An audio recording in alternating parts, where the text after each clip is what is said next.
Hi everyone, Aiden here with etrailer. Today we're going to be taking a look at this Blue Ox adjustable hitch extender. This is going to be a great way to extend your tow bar from your motorhome whenever you're flat towing, getting you extra clearance from the back of the motorhome. And it's going to be adjustable, so we can have a 4-inch rise or drop with some increments in there in between. That way we're having our tow bar nice and level between our vehicle and our motorhome. Now if you're looking for a hitch extender for other accessories like a bike rack, a cargo carrier, really anything that you might want to use on your own personal vehicle, we do have hitch extenders for you, but this one's not it. This one is designed and rated for flat tow use only. This comes with everything you need to get started, minus the tow bar of course, but chances are you already have that. This is going to give you even the hitch pin and clip, which some of these don't include. From there, all you gotta do is slide it into your 2-inch by 2-inch receiver tube, either in the rise or the drop position. I'll go for the drop position right now.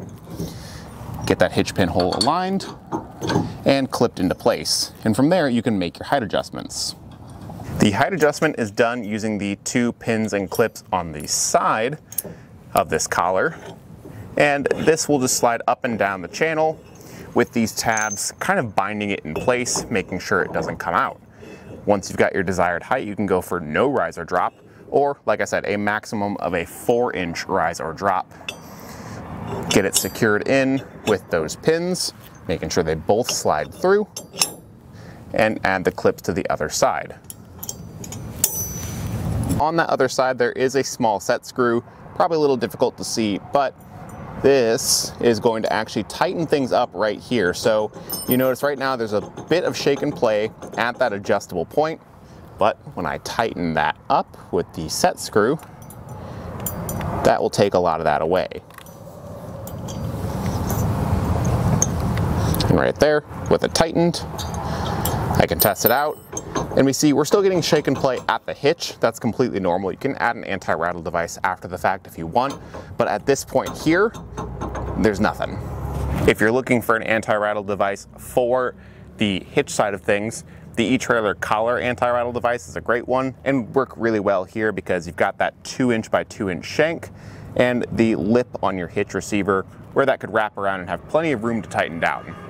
Now, some measurements to keep in mind with your whole setup is how far we're actually getting an extension, what kind of adjustments we get, and so on. For the extension, from the center of our hitch pin hole to the center of the hitch pin hole on our extender, that's gonna be 13.5 inches. So wherever your tow bar sits normally in your hitch, add 13.5 inches to it, and that's where it'll sit with the extender.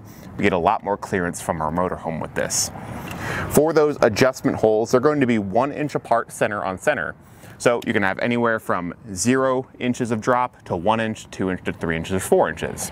Anywhere in between that is going to be a little bit tough because those holes are only spaced apart so far. Same with the rise.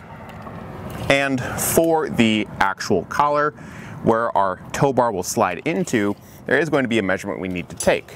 So if we go into the receiver as far as it'll go and measure to that center of the hitch pin hole, that's going to be right at 3 3/4 of an inch, just a little bit above.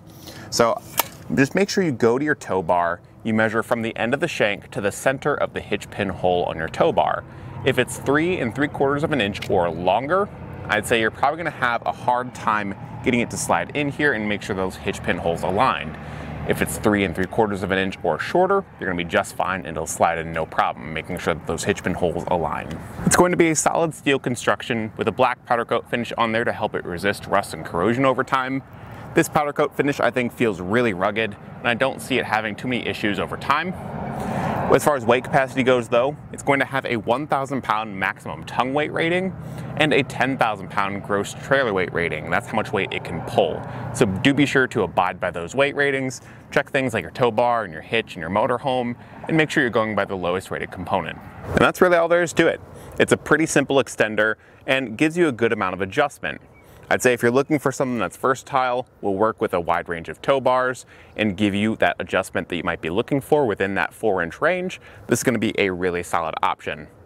If you need other options, we do have a ton here on our site where you can find different rises and drops to make sure that it's level with your vehicle and your motorhome, and it's really just about finding the right one for you. But if this one fits your needs, I think it's going to be a really solid fit. Thanks for watching.